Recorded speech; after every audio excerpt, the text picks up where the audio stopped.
কারণ আল্লাহ তাআলা ভেতর বাহির উভয়টাই জানেন, আস্তে গোপন, জোরে প্রকাশ্য সবটাই শুনেন। কাজে আল্লাহকে আড়াল করার, লুকোচুরি করার কোনো সুযোগ নাই।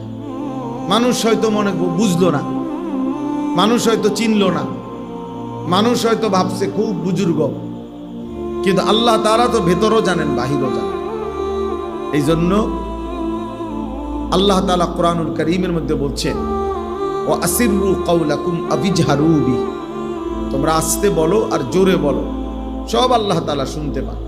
ইন্নাহু আলিম, তিনি সব জানেন। এমনকি বিযাতিস সুদূর, অন্তরের গভীরে যা আছে আল্লাহ তাআলা তাও জানেন। তাহলে এই জন্য আমি কিংবা আপনি কেউ কোনো আমল আল্লাহর জন্য করছি কিনা এটা লুকাইবার কোনো